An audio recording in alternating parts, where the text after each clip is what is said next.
Hello student, welcome to next lecture of Advanced Java Programming.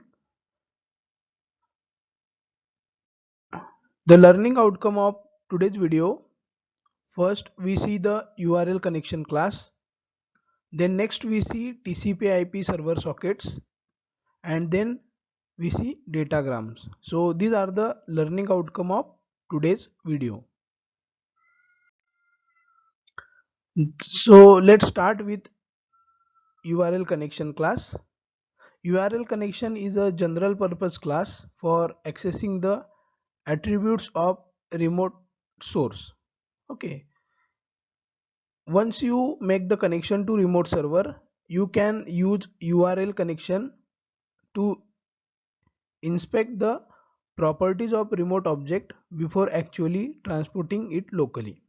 Okay, so general use of the URL connection class: it used to create the remote server connection of connection to remote server. These attributes are exposed by HTTP protocol specification and as such only make sense of URL objects that are using the HTTP protocol. Okay, so this is URL connection class. Next we see the methods of URL connection class. First method is get content length. So this method return the integer value.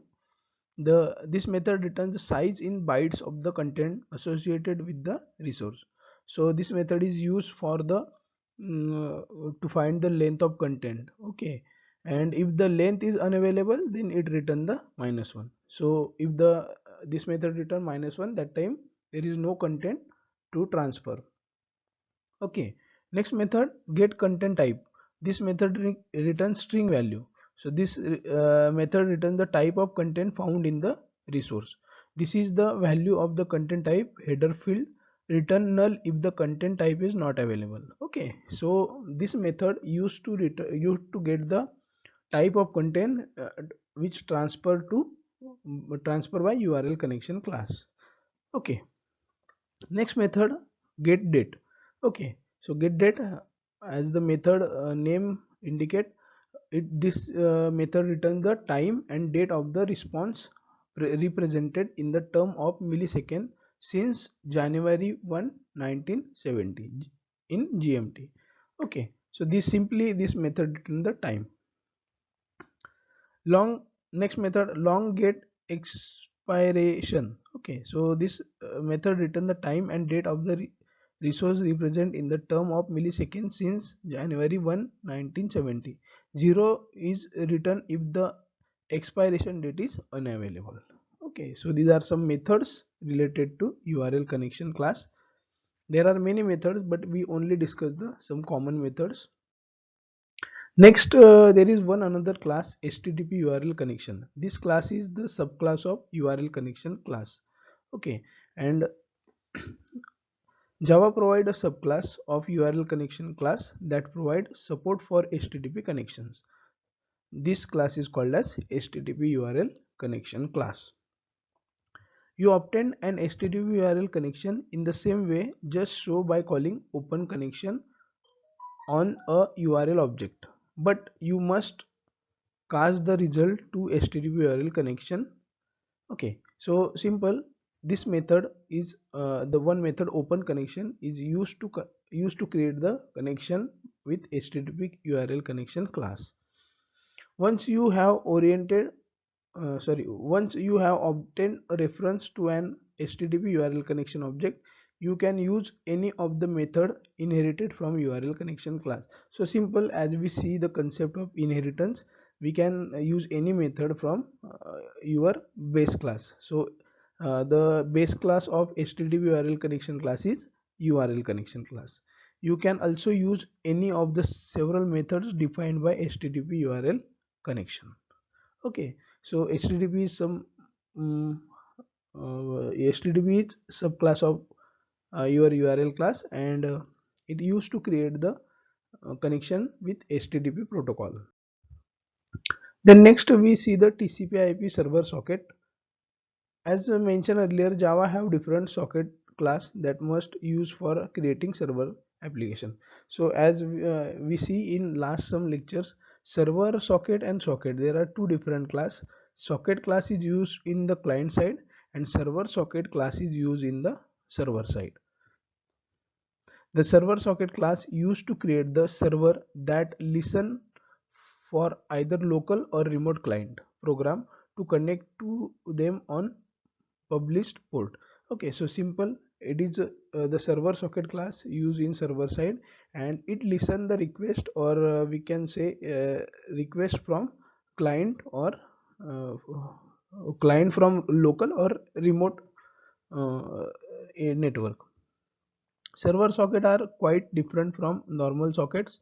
When you create server socket, it will register itself with the system as having an interest in client connection. The constructor for server socket reflect the port number that you want to accept connections on, and optionally how long you want the queue for the said port to be. Okay, so server socket is use port number to connect with the connect to client. Okay, and if the specific port number is busy, that time the client is in queue.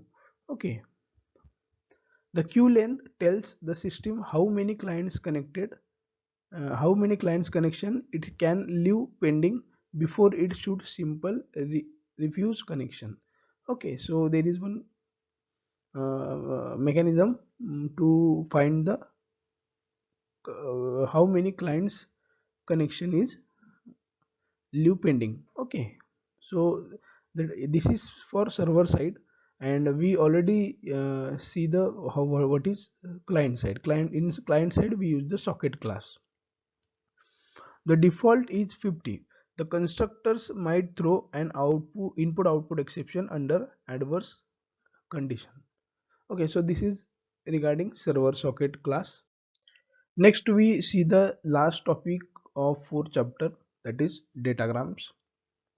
Datagrams are bundle of information passed between the machine. So when you communicate any machines or any access point on internet, that time we transfer the data from one machine to another machine, or from one point to another point. Okay, so the data is transferred in the form of datagrams.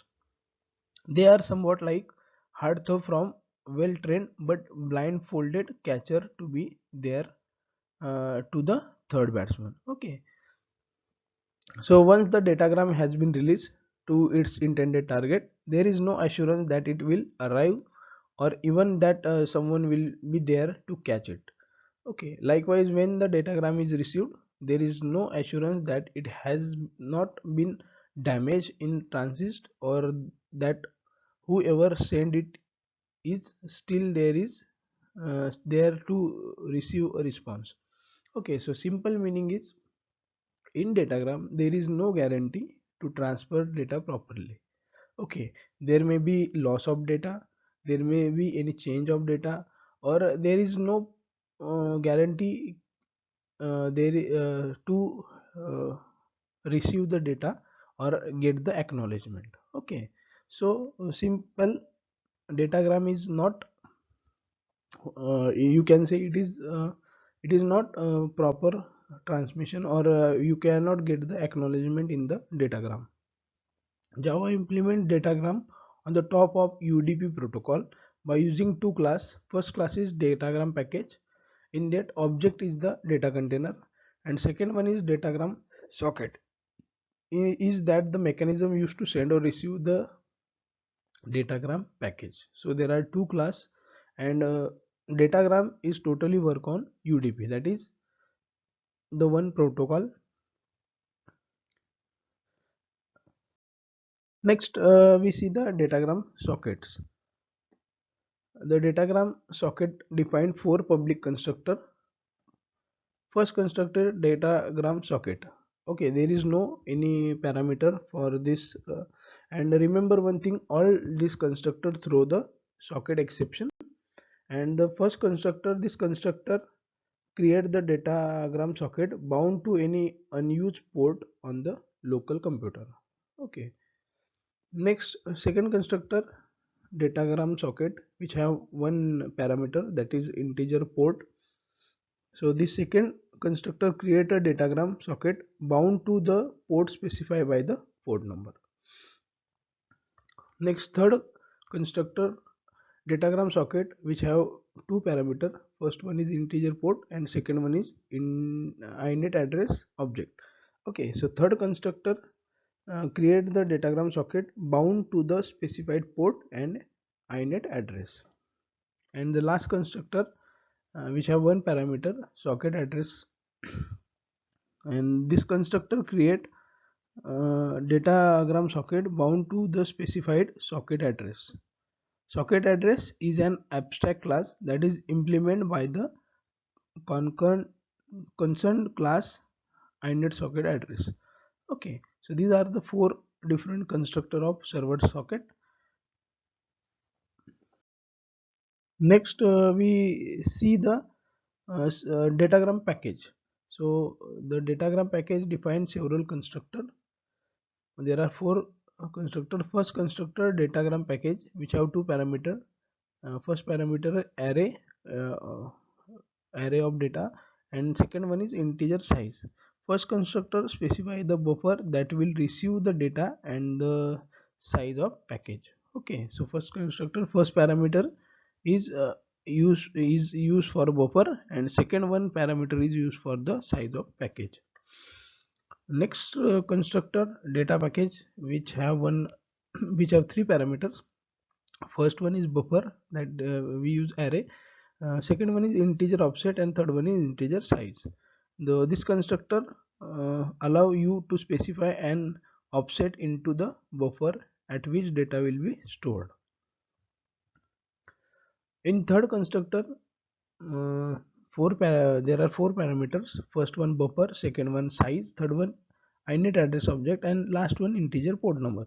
So third constructor specify the target address and port which are used by the datagram socket to determine where the data in package will be sent.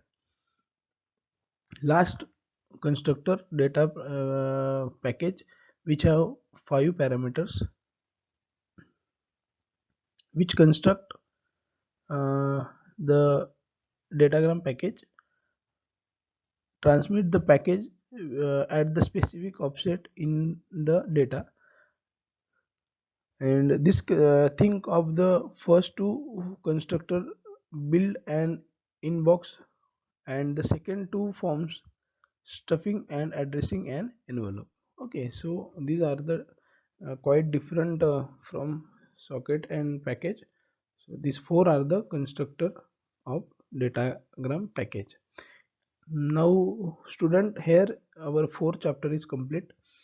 In fourth chapter we study the various classes regarding networking in the Java, like URL connection, HTTP, URL connection. Then you see the server socket, what is TCP IP.